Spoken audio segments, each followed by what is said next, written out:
својата организација и по последичните ефекти на внатрешен и на меѓународен план, Илинденското востание остави трајни траги во народната свест и стана меѓник во македонската историја. По востанието, меѓутоа, се покажаа програмските слабости што ги носеше македонската револуционерна организација. Настанаа судбоносни недоразбирања и расцепи во пазувите на раководството на организацијата околу причините за поразот и последиците од неуспехот на востанието.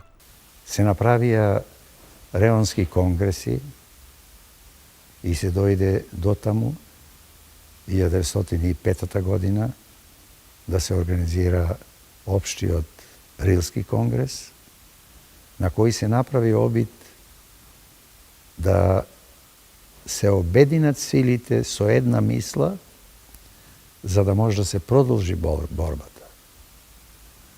За жал, не се успеа во тоа.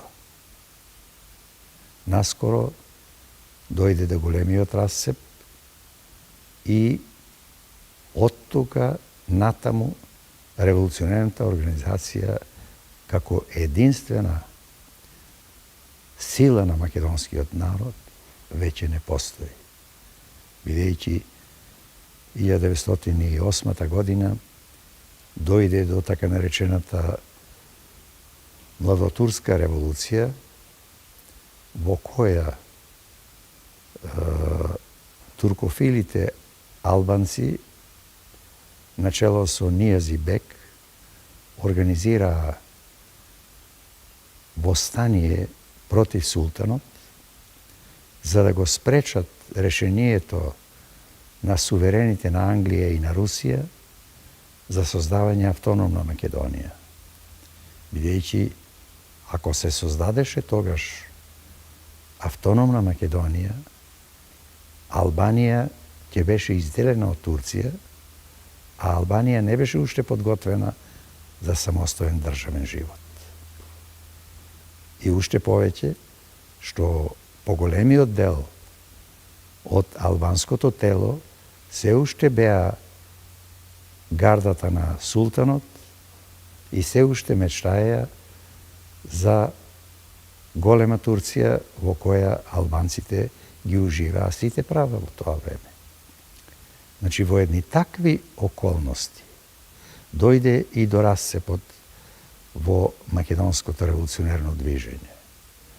Тоа беше уште повеќе подсилено со активностите на Македонското научно-литературно другарство во Петербург, формирано во 1902 година, кога беше објавена и првата национална програма на македонскиот народ за своја нација, свој јазик, своја црква и национална држава, како автономија или федерација на словенските или балканските народи, во Турција или надвор од Турција.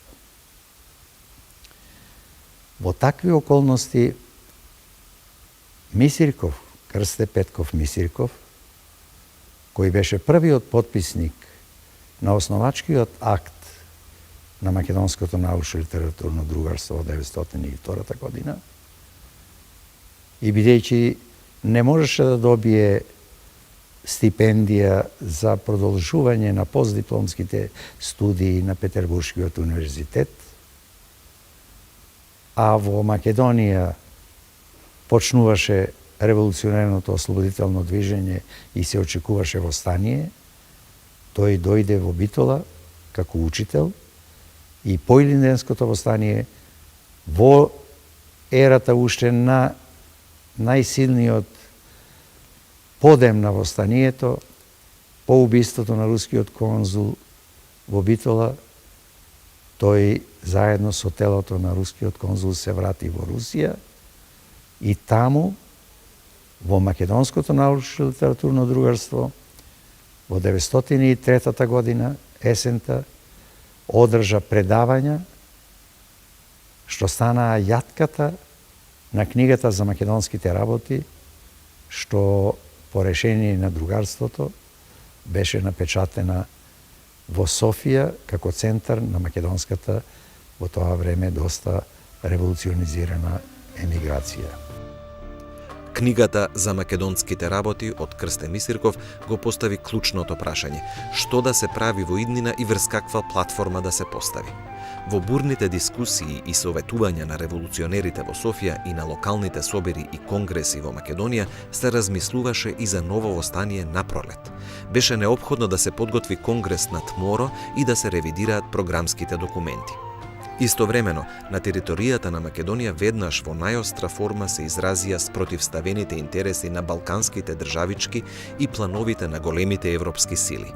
Покрај разните зулуми од султановите воено-полициски и башибозучки поданици, веднаш по опожарените и разурнати села се појави крвавиот терор на четничката акција на соседните платеници. Најголемиот дел од предизвиканата емиграција, како екзархисти, се стече во Бугарија. Заедно со бегалците таму се најдоа и поголемиот дел од лидерите на организацијата, со се востаничките знамиња. И наместо да се дозволи на револуционерната организација да преговара со високата порта, беше допуштено бугарскиот дипломат Начович во Цариград да ги договара мерките за смирување на ситуацијата и за судбината на востанатото население во рамките на бугарските национално-политички интереси во Македонија. Низ бор за автономијата.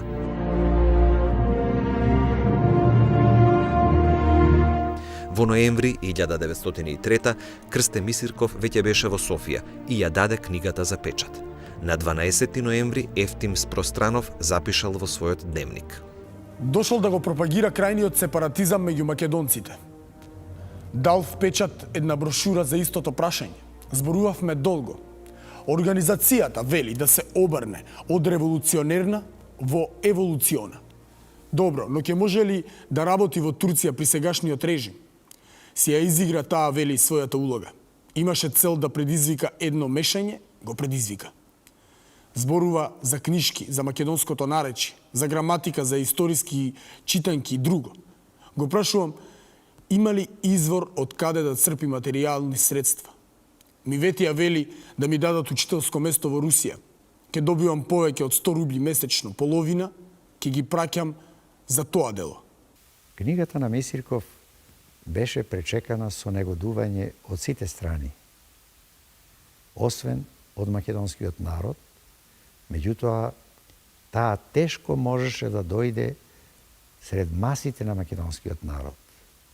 Нејзината судбина како да заврши во Бугарија, во Софија, зашто еден дел од неа беше изгорена, за жал со посредство и на некои македонски револуционери, а другиот дел беше забранет и недостапен за продажба.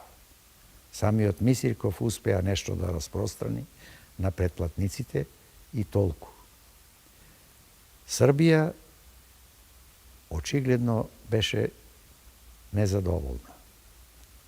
Тие купија 50 примероци и ги дадоа на основните политички и научни институции за да реагираат. И тогаш се направи еден комплот против Мисирков и против книгата на Мисирков. И тогаш кога Мисирков од Софија 1903 година во декември отиде во Белград и одржа едно предавање во момент кога таму трупата на Војдан Чернодрински прикажуваше драми на македонски јазик, тој одржа предавање во аулата на Великата школа, Универзитетот во Белград, каде што присуствуваа угледни научни и политички личности на Србија. Веднаш по предавањето беше жестоко нападнат од печатот и тој, враќајќи се во Софија, доби нов удар, бидејќи една вечер, од кога го формира Македонското научно-литературно другарство во Софија, како филијала на Петербуршкото, полицијата и некои мечериња на револуционерната организација го изнатепаа жестоко и едва и Куртули да избега во Русија. Тоа беше жестина зашто се работеше за основната тенденција на македонскиот народ за формирање македонска национална држава со македонска нација, македонски литературен јазик, македонска автокефална црква во лицето на обновената Охридска архиепископија и во македонски државни граници. Спространов му дал идеја на Стефан Дедов да издадат календарче Слободна Македонија, за кое веќе биле собрани материјалите, но немало средства за печатење. Мисирков му ветил на Дедов дека ќе му даде 50 лева, но под услов да биде на македонското наречје. Мисирков навистина и од учителската плата во Битола еден дел секој месец праќаше за дејноста на другарството во Петербург, а на таков начин после почна да го издава и списанието Вардар. Бидејќи Спространов бил таен соработник на бугарскиот министер-председател Рачо Петров, на 13 ноември 1903 му признава: Според добиените од вас инструкции, јас не се спротивставив на искажувањата на Дедов и Мисирков. Дури во известна смисла им дадов на знаење дека сум со нив.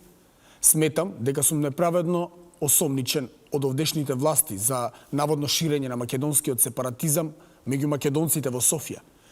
Меѓутоа, принуден сум да признам и самиот дека сепаратизмот што се шири во Македонија можеби во моментов е единствениот излез за мојата татковина. Не би било лошо, господине министер-председателе, ако априори не се отврли сепаратизмот и од вашата влада, но да му се даде белег на политички, а не на национален сепаратизам. На таков начин, јазикот и натаму ќе биде крвната врска меѓу Македонија и Бугарија. Тоа може да се постигне преку компромис со сепаратистите, откако ќе им се вети сестрана помош од вашата влада. Бидејќи бугарскиот премиер останал непријатно изненаден од писмото, уште рано утрото шефот на председателовиот кабинет му донел на Спространова жесток одговор и отказ од вршената служба. Уште на 24 ноември 1903 Спространов му одговорил со долго и енергично писмо. Велите, господине министер-председателе, дека моите сугестии во однос на македонското национално движење се тенденциозни и провокаторски. Но ме чуди и вашиот став безкомпромисно да се борите против секаков македонски сепаратизам. Веројатно имате и државнички план за негова ликвидација. Вашите забелешки дека не сум и служел честно на државата од која што сум примал плата, посебно ме жалостат. Колку што се однесува за моето пишување по списанијата и весниците на македонско наречје, тоа го правев со единствена цел да се приближам до сепаратистите за да можам поподробно да се запознавам со нивната дејност. Спространов уште еднаш сведочи за брзото ширење на македонското национално движење, кое не само што ја зафати Македонија, вели, туку наоѓа одзив и тука меѓу македонската емиграција, а најмногу кај интелектуалците. Него посебно го загрижува што веќе и македонската револуционерна организација со се своите лидери се приклонува кон движењето. Тој Мисирковски му ги објаснува на премиерот и корените и иднината на новото движење. Ваквиот раздвој на настаните во врска со македонското национално движење не треба да ве чуди, господине министер-председателе, бидејќи семето за политичката автономија на Македонија е фрлено многу одамна и тоа е лозинката на секој македонец. Како логична последица на таа политичка автономија доаѓа и незиното комплетирање со национална и јазична автономија. Тоа всушност е неминовен пат за да се излезе од сегашната невозможна ситуација. Народот да биде разделен меѓу пропагандите. Зарем е тешко да се предвиди дека Србија една таква ситуација побрегу ја сваќа и се прилагодува спрема неа? Не се крие ли во тоа опасност симпатиите на македонскиот народ да се свртат од Бугарија кон неа? Ако таа го помогне етничкото издвојување на македонскиот народ, како што тоа го правеше во 80-тите години на минатиот век. Но бугарската влада не била готова за каква и да е толеранција на македонското национално движење, па затоа опасноста од создавањето на македонско научно-литературно другарство во Софија го разрешува радикално. Тоа екстернирање на Мисирков и не било толку наивно и безболно. Во извештајот на српскиот дипломатски застапник во Софија, Света Симич, од 30 јуни 1905, меѓу другото се бележи: дека приврзаниците на внатрешната организација, а во тоа тие наполно се согласуваат со врховистите, ги сметаат идеите на Мисирков како еретички и опасни. Доказ е и овој факт. Неговата книга за македонските работи ја откупиле и ја запалиле. Па таа сега не може да се најде веќе во ниедна книжарница, а самиот автор го изнатепале толку што сиромашкиот морал да бега од Бугарија и си нашол место во Русија како учител во гимназијата во Бердјанск. Иако еден дел од лидерите на организацијата се приклонија кон идеите и концепциите на новото движење, благодарејќи на суровите мерки на бугарските власти, тие не најдоа јавен израз во дискусиите на востаничките раководители. При тоа, за сите беше јасно дека балканските монархии забрзано готват почва за поделба и заграбување на европска Турција. Во Софија и во Белград се искористија студентските организации за создавање движење за српско-бугарско зближување за сметка на Македонија. Почнаа размени на студентски делегации и објавување декларации во тој дух. Беа организирани и гостувања на македонските театарски трупи Слобода на Димитар Хаджиев и Скрб и утеха на Војдан Чернодрински со представи на македонски јазик во Белград и во други места во Србија. И додека се печатеше книгата во Софија, со театралната трупа на Чернодрински замина за Белград и Крсте Мисирков.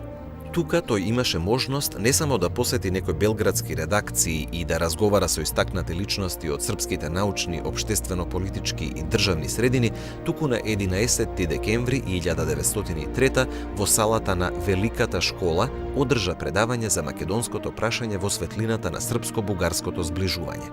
Според парафразата на весникот Штампа од 13 декември, Мисирков опширно го разложил движењето во студентските кругови и ја осудил струјата што одела по секоја цена да дојде до заедничка акција во Македонија, уверен дека не е можно да биде трајно таквото зближување, зашто сите постапки се раководени од себичните намери и на едната и на другата страна.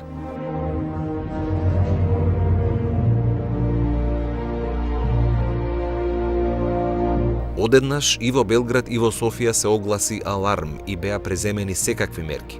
2 дена пред предавањето на Мисирков, редакторот на Софискиот дневник Вечерна пошта Стојан Шангов во опширна статија Македонска народност, македонска граматика, руски пронајдок, се обиде да го оцрни Мисиркова, новиот апостол, но апостол не на обединувањето, туку на разединувањето, кој што не е ни русин, ни бугарин, ни јудеј, ни елин, туку македонец, проповедник на една нова народност, без своји национални особености, без јазик, без граматика, без етнографски рамки. Името му е малку прозаично, се вика Мисирков. И за да го исмее што повулгарно и со тоа да го снижи и да го омаловажи пред јавноста, авторот го споредува со јунакот од побугарената комедија од Попов, во која тој се викал Михо Мисирков. Напаѓајќи го како руско орудие, Шангов прашува: Што има привлечно тука за русите? Македонски јазик и македонска народност нема.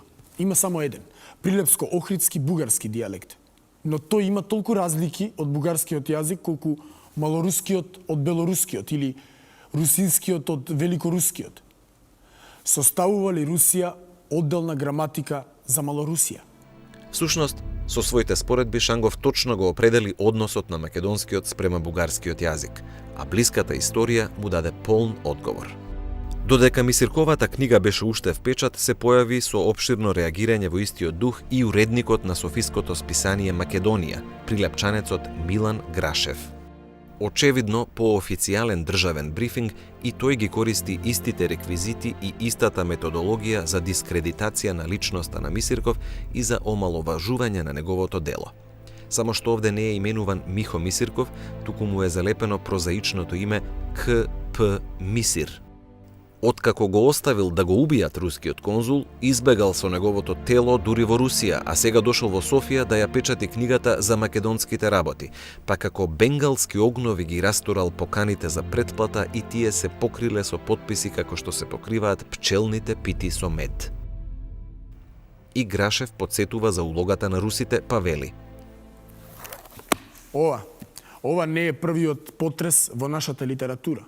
Младата македонска книжевна дружина од 1892 година не отскокнува многу пред рабушот на Крсте Петков Мисирков.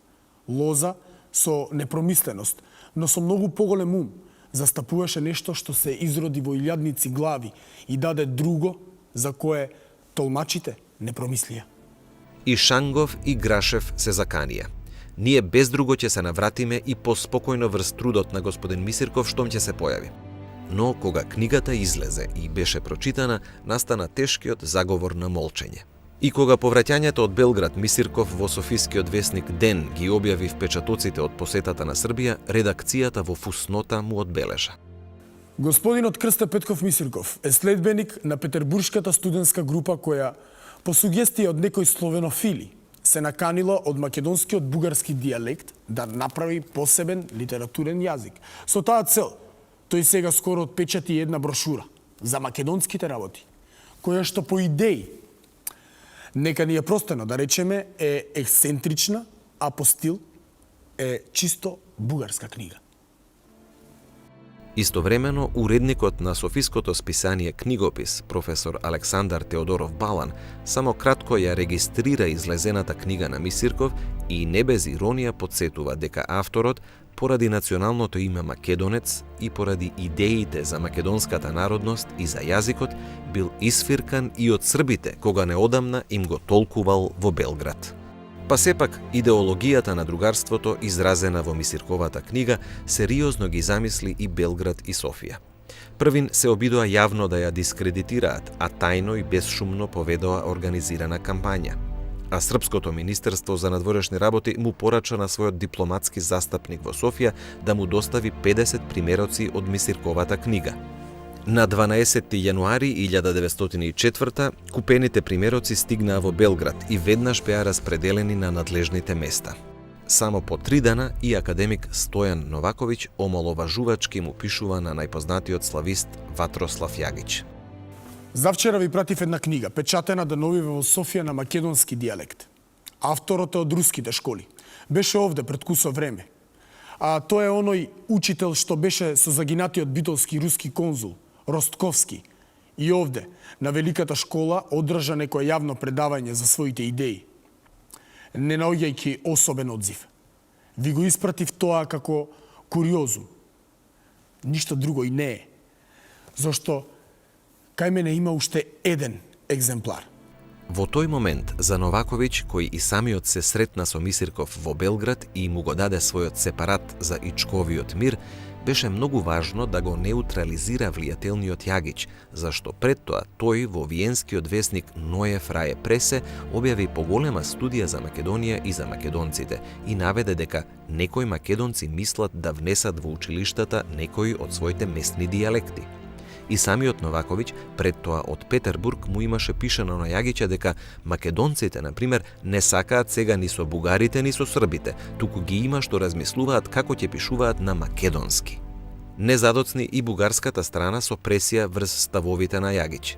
На 27 декември 1903, кога книгата на Мисирков беше излезена и тој се врати од Белград, а беше формирано и новото македонско научно-литературно друштво во Софија, првата личност на бугарската славистика и некогашен загребски студент Љубомир Милетич енергично реагира на виенскиот славист, зошто за подготвуваната енциклопедија на словенската филологија делот за македонските говори му го доверил на рускиот славист Петар Лавров, кога би можел тоа да го напише и самиот Јагиќ или пак бугарските филолози Цонев и Шишманов. Да се вовлекуваат во енциклопедијата, му пишува Милетич на Јагиќа, некакви си македонские славјани и да се одделуваат македонските говори во посебна група, тоа не треба да се допушти, зашто од научно гледиште тоа никако не може да се оправда. А за да ја канализира српската јавност, наскоро по настапот на Мисирков, по иницијатива на 4 професори, во истата сала на Великата школа и за истото македонско прашање, од пропагандното одделение на Министерството за надворешни работи беа организирани 2 семинара, што прераснаа во јавни собири со бурна дискусија. Настапија наистакнати имиња на српската славистика, лингвистика, историја и географија: Јован Цвијич, Љубомир Јовановиќ, Станоје Станојевиќ и Александар Белиќ. При тоа пак беше нагласено дека за тие посебни македонски стремежи не може сериозно да се зборува како за национална појава. Тоа беше всушност во унисон со текстот од заедничката резолуција на српските и на бугарските студенти, објавен во Политика на 12 јануари 1904, каде што јасно се декларира дека македонското прашање не е прашање ни на Србија, ни на Бугарија, ни на Грција и така натаму, туку на прво место и исклучиво прашање на поробените народи што живеат таму. Ова пак беше во полна согласност со ставот на Никола Пашиć, што на 11 февруари беше му го рекол на бугарскиот вршител на работите во Белград Хесапчиев. Јас му реков, пишува самиот Пашиć, дека порано бев решителен противник на автономијата на Македонија. Не признавав дека има и трета словенска народност на Балканот, освен србите и бугарите. Па според тоа и не би требало по секоја цена да се создаваат уште и македонски словени. Тие се или срби, или бугари.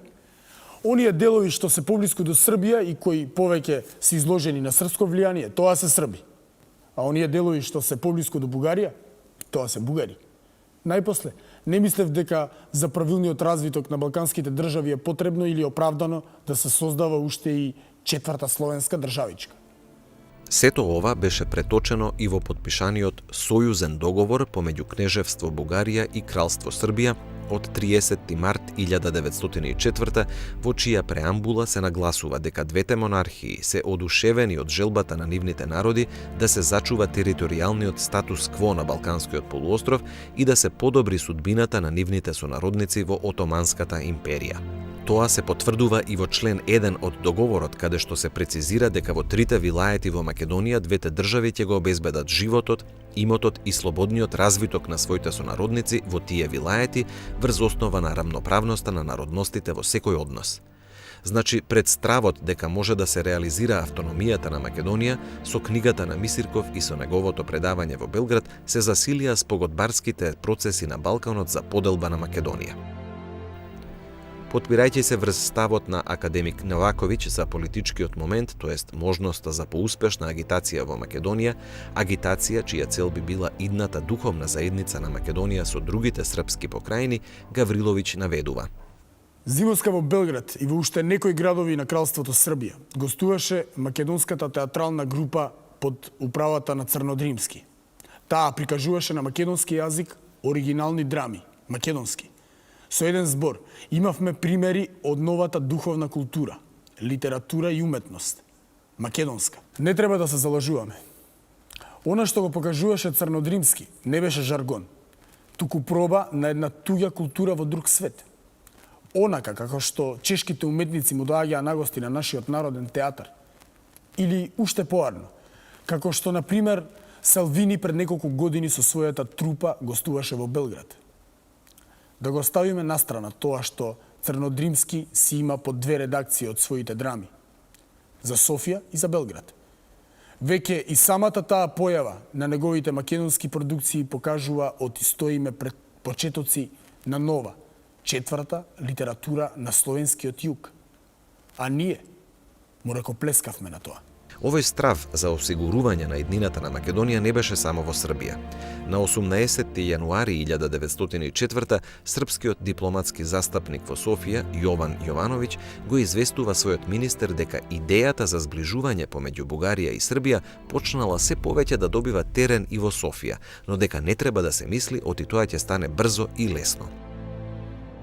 Угледниот бугарски професор Александар Теодоров Балан дури по 3 години се јави во Софиското академиско издание Периодическо списание за 1904 со најопширниот и најзначаен критички приказ на книгата за македонските работи под недвосмислениот наслов Една македонска теорија. Балан констатира дека иако книгата е засега единствена каде што е приложена една од македонските теории воопшто за сите најважни погледи за македонските словени како целост, таа не добила одзив во бугарскиот печат каков што заслужува од бугарска страна, туку дека печатот само го задена тук-таму лично авторот на книгата, му потврли по некоја, ако не клевета, а тоа барем глума, само задоволно објави дека со јазикот на својата книга господин Мисирков без да сакал докажувал оти македонските словени биле бугари и си одмина. Но, смета Балан, оваа појава заслужува далеку поголемо внимание, зашто се разгледуваат прашања од важна политичка природа за бугарската народност и државната мисла, бидејќи Мисирков ги убедува своите собраќа македонци дека треба да се борат за своја народност, за свој литературен јазик и за своја македонска култура.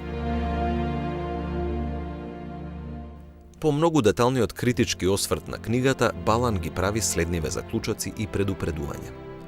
Бугарија е должна насекаде да ги чува интересите на единството на бугарското племе, независно каде се наоѓа и колку е малубројно. Не се знае, вели, дали некогаш нивната услуга нема да и биде можне пожелна и многу скапа. Бугарија, вели, треба да биде уверена дека во Македонија живеат еден од секоја страна несомнен контингент бугари на кои треба да им ги посветува по добро обмислен и со постојано спроведуван план сите должни грижи. Сето ова српско-бугарско псевдозближување се правеше заедно со засилената борба на соседните држави за зачувување и засилување на позициите на србите, бугарите и на грците во Македонија, не без учество и на Русија во тој процес, кога токму по руско барање со посебен акт султанот ја забрани употребата дури и на името Македонија. Од друга страна, мирцштекските реформи ја опфаќаа само територијата на Македонија, без Одринско и Косово. И со тоа геополитички се индивидуализираа македонските вилаети како етнографска, па и како економска политичка целина. Истовремено, во Македонското научно-литературно другарство во Петербург, председателот Димитрија Чуповски држи предавање со наслов «За вековната национална самобитност на македонските словени», а Филип Николовски зборува на темата какви причини ги тераат русите и воопшто патешествениците и етнографите да ги смешуваат македонските словени со србите и со бугарите. Истовремено е донесен и уставот на другарството, а со него првпат и официјално како задолжителен е воведен македонскиот литературен јазик во службена употреба, според правописните принципи представени во книгата за македонските работи. За реализацијата на уставните одредби, другарството води преговори со амбасадите на Турција и на Австро-Унгарија во руската престолнина и со турска дозвола во април 1904 се праќаат двајца емисари во Македонија за подготвување почва за отворање училишта на македонски јазик, заради што се подготвува македонски буквар, како и други учебници на 34 села што писмено изјавиле дека сакаат децата да им се школуваат на мајчин јазик.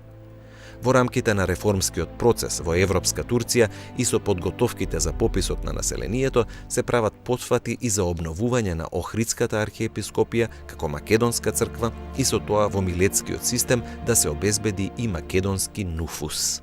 Се во тоа време председателот на тајниот македонско-одрински кружок Христо Шалдев го клевети другарството и неговиот председател Чуповски директно пред бугарскиот екзарх во Цариград, пред бугарската влада и непосредно пред Врховниот комитет во Софија и кај представниците на Централниот комитет на ТМОРО во Солун. На 22 јуни 1904 Шалдев во врска со дејноста на другарството му пишува на Централниот комитет на ТМОРО. Тоа се група македонци, бивши српски воспитаници што не се признаваат никако бугари, никако срби. Ратуваат за автокефална македонска црква, одделен македонски јазик и стојат врз целоста на Турската империја. Заслужуваат внимание зашто од една страна се во врска со овдешното турско конзулство и од друга страна зашто се јавуваат како одделна група која што го дели уште на една единица словенското население во Македонија. Тие, например, како што го знаваме, имаат со себе 34 села во Битолскиот и во Скопскиот вилает. Наскоро ќе печатат 1500 примероци словено-македонски буквар за 34 села, што изјавиле желба децата да им се обучуваат по нив. На ова, представникот на Централниот комитет на ТМОРО Иван Сапунаров на 9 јули од Солун одговара: Вашите словено-македонци изгледа се вистински шпиони на турците кога сакаат да работат со нив за спас на империјата. Предпазувајте се од нив и следете ги. На 26 јули 1904 Шалдев го известува и бугарскиот екзарх. Како што ви ветив, во прилог ви го праќам одговорот на светогорците. Централниот комитет на ТМОРО, што го добивме овде на 14 јули.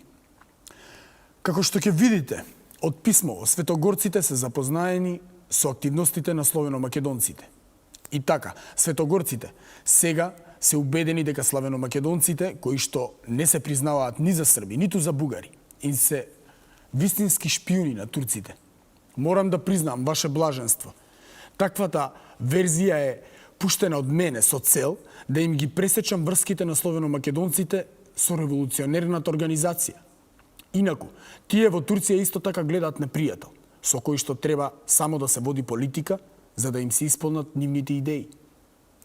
Како и да е, светогорците во нив гледаат своји непријатели и ќе направат се што е можно за да не им дозволат да шетаат по Македонија и да ја шират заразата во народот. Впрочем, тоа беше ваша идеја и јас сметам дека добро ја извршив. Истовремено, ве молам да отпуштите известна сума пари за да можам овде да придобијам некои поколебливи студенти што мизеруваат без стипендии. Независно од сите клевети и пречки, идејата за воведување на македонскиот јазик во училиштата во Македонија се прошири и во европскиот печат, па и во Белград и во Софија. Уште на 29 јули 1904 српскиот дипломатски застапник во Софија извести дека Хилми Паша со сите сили работи да уништи се што е бугарско во Македонија, дека подготвува предлог христијанските училишта да се претворат во државни. Веќе и поставил, велат, неколци на христијани учители по селата во Битолскиот вилает, ги плаќа со државни средства и дека подготвува предлог по сите помали места во Македонија да се отворат 4-класни гимназии, а во секој санџак по едно занаетчиско училиште. На 19 март 1905 и весникот на Стефан Дедов, Куриер, објави вест дека генералниот инспектор Хилми Паша издал окружно писмо за забрана на предавањата по историја и по географија во бугарските училишта во Македонија, заедно со веста дека Мисирков во Одеса покренал иницијатива да издава списание Вардар на македонски јазик. Сето тоа ги иритира балканските престолнини. На 16 јуни белградскиот српски книжевни гласник по повод излегувањето на првиот број на софиското списание Македонски преглед објави информација од бившиот српски дипломатски застапник во Софија Јован Јовановиќ во која се вели: Никола Наумов, некогашниот секретар на Бугарското трговско агентство во Скопје, уредник на познатиот мемуар на внатрешната организација Македонија и Одринско 1892 до 1902 година. Покрена во Софија двонеделно списание Македонски преглед. Овој лист требаше да ја има девизата Македонија за македонците, да ја застапува внатрешната револуционерна организација, да војува против надворешната револуционерна организација. Требаше, но ја нема. Веднаш по првиот број Македонски преглед почнува да ги застапува бугарските интереси во Турција. И најпосле, во листов се пишува на бугарски јазик, а не на оној што го зборува македонското население, а на кој почнува да пишува Мисирков. Фирмата македонска, а ЕСАПот бугарски. Уште во наредниот број, неподпишаниот уредник на Македонски преглед Наумов остро реагира под насловот Мисирковштина и нагласува дека е сосема нормално што списанието ги заштитува интересите на бугарите во Македонија, па вели: не требало да го пишуваме нашево списание на бугарски, туку на македонски, тоест да ја прегрнеме Мисирковштината.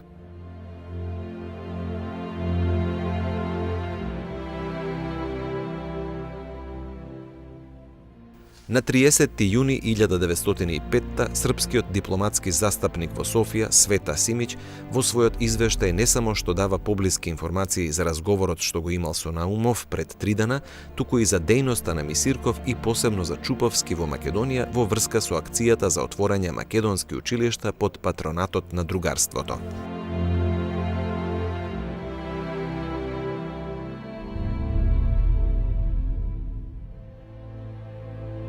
Уште во 1904 година дојде до така нареченото четничко движење на соседите, така наречената четничка акција.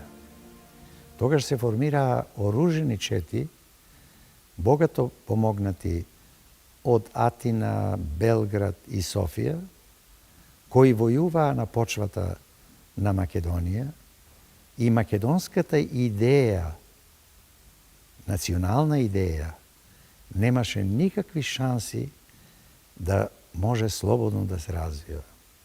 А бидејќи не постоеше никакво средство за информација на македонскиот народ од овој аспект, тие средства ги користеа Бугарија, Србија, Грција, па дури и Романија за свое влијание во Македонија и за своји интереси преку училиштето и преку црквата. Затоа другарството сметаше дека основна потреба на македонскиот народ во тој момент е обезбедување училиште на мајчиниот јазик. Преку тоа би се создала една македонска свест за себе и за своите соседи. Според тоа го разбраа соседите и затоа Србија и Бугарија уште во март 1904 година, уште пожариштата во Македонија од Илинденското восстание чуреа, кога направија договор за поделба на Македонија. Тоа беше таа опасност од која другарството Мисиркови и Шуповски најмногу се плашеа, дека ќе дојде до расцеп на живото тело на Македонија. За жал, тоа подоцна се случи. Четничката акција беше спречена со младотурската револуција за зачувување на целоста на Турција. Меѓутоа, не стана ништо подобро и во младотурскиот период. Младотурците почнаа да ги ликвидираат македонските војводи, не овозможија развиток на македонската национална мисла, иако се направи извесен продор преку другарството, тие добија дозвола да дејствуваат на теренот во Македонија за училиште и Чуповски успеа да ги обезбеди 34 села потписници за македонска просвета.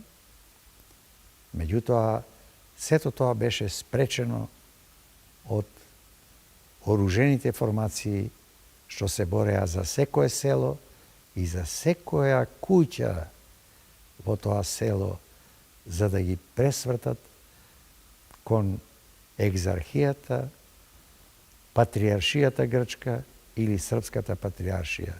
Затоа што во тој момент црквата беше многу битна, а Турција вршеше попис на населението, суштествено беше како, под кој нуфус ќе се декларираат македонците во Македонија. И затоа жестоко се реагираше од сите престолнини со оружје. Во врска со мисијата на Чуповски во Македонија ќе наведеме и дел од извештајот на Света Симиќ од Софија од 12 август 1905. Колку идеите за македонскиот политички и национален сепаратизам се непопуларни и меѓу правенците на македонските револуционери и меѓу бугарите, убаво го илустрира случајот со Чуповски, дипломиран студент на Петроградската духовна академија. Откако партизаните на внатрешната организација му го спречиле ширењето на идеите за македонскиот национален сепаратизам, Чуповски дошол во Софија, каде што и македонците и бугарите му правеле многу големи тешкоти и насекаде, па и во овдешната руска агенција. Кај господинот Бахмекев, овдешниот руски дипломатски агент, го представиле како австријски агент, зашто според нивно тврдење, идејата за македонскиот национален сепаратизам е австријска. Та овој одправи не сакал да му го завери пасошот за враќање во Русија. Чуповски имал маки додека да го убеди господинот Бахмакев да го склони, да му го даде пасошот. Колку што е карактеристичен овој страв во Бугарија од националниот сепаратизам, толку исто така се карактеристични начините со кои се сака да се обесили ова движење што зема се повеќе замав меѓу македонците. Скоро постигнувањето на учителска служба во Бердјанск на 15 март 1904 Крсте Мисирков му пиша на вице-директорот на првиот департмент на Руското министерство за надворешни работи Сементовски Курило дека ги започнал сондажите за издавање списание на мојот роден македонски јазик. Согледувајќи дека такви можности нема во провинцијалниот град, тој го отвори и прашањето за негово префрлање во Одеса, каде што имаше и македонска колонија и полесни контакти како со Македонија, така и со руската престолнина.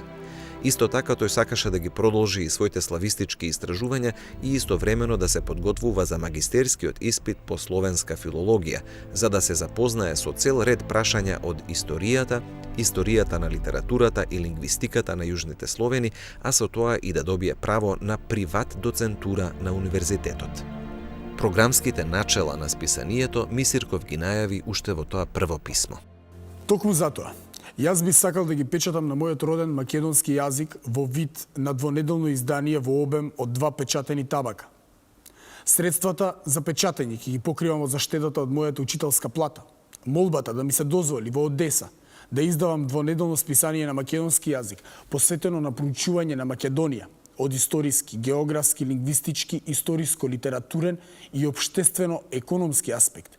Имам намера да ја испратам до господинот министар за внатрешни работи. Како ваш бивш питомец, објаснува Мисирков, пишувајќи ви длабоко почитуван Димитри Константинович, имам чест покорно да ве замолам да ме известите до почетокот на јуни оваа година дали издавањето на македонското научно-литературно списание во Одеса под моја лична одговорност нема да најде напречки од страна на Министерството за надворешни работи. По позитивниот одговор на 7 април, на 11 октомври 1904 Мисирков ја упатува комплексната програма на списанието до Министерот за внатрешни работи. Кога веќе се е било подготвено, кога веќе преместен во Одеса и се печати првиот број, се појавува проблемот првин со цензурата, а потоа и со финансирањето. Му беше ветено дека ќе биде професор во државна машка гимназија со полно работно време, при што би добивал достатно средства за да може да одделува и за издавањето на списанието, но беше назначен само да дополнува некои часове и тоа во приватни средни училишта со тројно помали примања. Уште на 2 ноември 1904 тој му пишува на вице-директорот на првиот департмент на Министерството за надворешни работи. Јас знам дека предплатници на ова списание ниту во Русија, ниту пак во странство нема да има и дека следствено тоа може да постои само при готови средства за негово издавање. Јас исто така знам дека Вардар ќе може да одигра некаква улога само во тој случај ако неговото постоење биде обезбедено барем за неколку години, при што ќе може подобро да го запознае словенскиот свет со вистинските интереси на македонците и на јужнословенството. Јас знам дека нему достапот ќе му биде затворен во Бугарија, во Србија, а по секоја веројатност и во Турција. Барем за македонците што ги имаат сврзано своите интереси со интересите на балканските народи и дека неговите задачи ќе најдат насилен отпор од страна на македонската интелигенција, неспособна ладнокрвно да ги изучува интересите на својот народ. Но преголемите задачи и превисоките цели на списанието на вистина ги надминуваа реалните можности на осамениот Мисирков. Помошта од другарството во Санкт Петерсбург тешко можеше да дојде, а основањето на таквото другарство и во Одеса беше оневозможувано како од тајниот македонско-одрински кружок во овој град, така и од представниците на балканските претенденти за Македонија. Па сепак, иако оставен речиси сам, Мисирков успеал да го подготви првиот број како списание за наука, литература и општествено-политички прашања. Вардар во првиот и единствен број донесува мощне важни прилози. Во програмскиот уводник со наслов «Од наредилницана» Мисирков кажува: Нашиот месечник е нешто ново, што ќе привлечи вниманието на свите што се интересуваат со македонското прашање. Однапред може да се речит, оти Вардар ќе биде постретен од свите што се интересуваат со македонското прашање, осем западноевропејците, као нешто што може да придонеси голема щета на интересите на свите заинтересувани во македонското прашање, балкански народи. Од Вардар ќе бидат недоволни турците, грците, бугарите, србите и самите македонци. Најпосле, Поголемиот, ако не речиме најголемиот дел на македонската интелигенција ќе е против Вардар со неговата програма, зашто сите македонци, противници на македонскиот национален сепаратизам, сет убедени оти со пари во Македонија човек може да создаде од нашите македонци не само бугарска, српска, грцка или македонска, ами и циганска народност и цигански интереси, а без пари не се правит ништо. Мисирков ги сублимира и целите и задачите на списанието. Неговиот задаток, значи, ќе бидит. 1.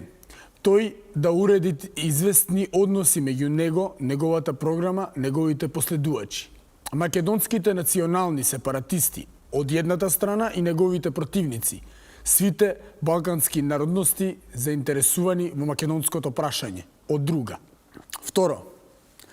Тој ќе треба со научни доводи да се бори со свите словенофили и словенознајци кои, опирајќи се на историјата и филологијата, одрачат существувањето на одделена словенска македонска народност. Со други зборови, на Вардар му се паѓат тој да прегледат свите научни, историцко-лингвистични прашања за народноста на македонците и да ја подложи на строга научна критика, опирајќи се на нови лингвистични материјали и теории.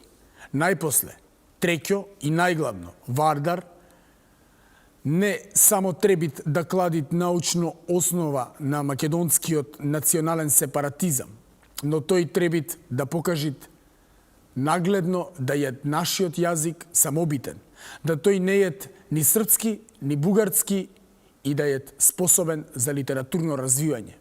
Редом, со достигањето на тој задаток, Вардар ќе даде на своите читатели цел ред интересни за секој македонец научни и билетристични материјали и со тоа ќе кладит основа на македонската самостојна наука и литература.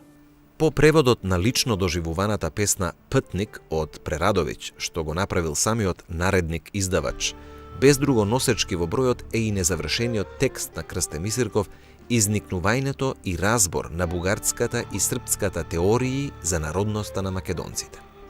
Тој представува најсериозна студија за ова прашање се до ослободувањето. Бидејќи вториот број на списанието воопшто не беше објавен, нашата наука остана скратена за едно фундаментално проучување што ќе имаше важна улога и за натамошната изградба на македонската национална свест и за нејзината афирмација во славистиката. Тоа е сушност продлабочена студија за најважното научно и национално политичко прашање во тој момент што представуваше суштинско аргументирано дополнение на неговата книга за македонските работи.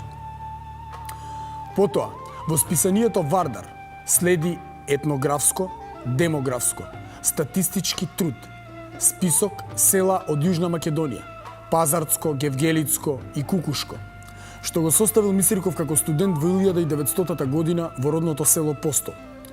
Тоа е сушност првата национална статистика што македонците ги изделува како посебен етнолокултурен ентитет со историското име. Авторот најавува објаснителна забелешка за тој список и за Солунското раднишче со планињето ќе биде дадена во другиот број на Вардар. Во списанието Вардар Мисирков направи значајни измени во азбуката и во правописот на македонскиот литературен јазик. Тоа беше полно изедначување на јазикот и правописот со јазик и правопис што беше озаконет во 1945 година. Списанието Вардар се појави кога се одржуваше Рилскиот конгрес на ВМРО, што потоа доведе и до полн расцеп во организацијата. А сите крила се спротиставија на националниот сепаратизам. Вардар не успеа да ја одигра наменетата историска улога за македонскиот народ. Руската револуција особено се изрази во Одеса и го наруши нормалниот живот и развитокот, а клеветите и смртните закани против Мисирков ја одиграа својата улога. И за неговата судбина и за натамошната дејност на другарството. Затоа и тиражот на првиот број на Вардар остана во одеската печатница, а самиот издавач мораше за подолго време да се тргне од градот Одеса. Така угасна и оваа национална иницијатива со екот на четничката акција кога Македонската револуционерна организација не застана на самостојна нога ни по одржувањето на Рилскиот конгрес на ВМРО, а преговорите на соседите за поделба на сферите за влијание во Македонија беа само порта за натамошната територијална поделба.